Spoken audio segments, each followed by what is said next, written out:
Football ক্যারিয়ারে সবার মনের মধ্যে একটা আক্ষেপ থাকে যেন আমি একটা বিশ্বকাপ জিততে পারি। এমনটা মেসি, রোনালদো, নেইমার সবারই আছে। কিন্তু একমাত্র প্লেয়ার যে হ্যারি কেন, তার লাইফে কোনো ট্রফিই নাই, ক্লাবেও নাই, ন্যাশনাল টিমেও নাই। সে একটা সিনিয়র ক্যারিয়ারে 400 গোল করছে, গোল্ডেন বুট জিতছে, কিন্তু তার লাইফে কোনো ট্রফি নাই। এরকম কি হতে পারে? সে কয়েকটা ক্লাবে খেলছে, লোনেও খেলছে, কিন্তু কোনো ক্লাবে তার ট্রফি দেখার সাফল্যটা আগাইতে পারে নাই। এট লাস্ট সে বায়ার্ন মিউনিখে আসার পরে প্রথম সিজনে ফ্লপ খাইছে।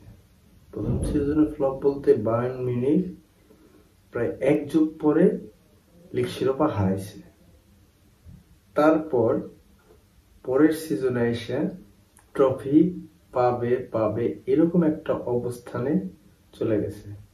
ফাইনালি হ্যারি কেন একটা ট্রফি জিতছে, এবং এই ট্রফিটা যে তার কাছে কত বড় মূল্যবান সেটা একটা ফুটবলার খুব ভালোভাবে রিয়েলাইজ করতে পারবে। এবং ফুটবল যারা বুঝে বা সাপোর্ট করে, ফুটবল দেখে, তারা হ্যারি কেনের এই ট্রফিটার জন্য কতটা যে খুশি হয়েছে সেটা বলাই বাহুল্য।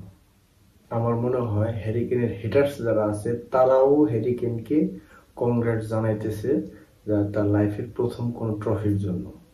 ধন্যবাদ হ্যারি কেন, আপনাকে আপনার নতুন ট্রফির জন্য স্বাগতম। চলেন তাহলে আমরা হ্যারি কেনের সেই অন্তিম মুহূর্তের ভিডিও বা তার ট্রফি সেলিব্রেশনটা আমরা একটু দেখে আসি। আশা করি সকল ফুটবলারদের ভালো লাগবে।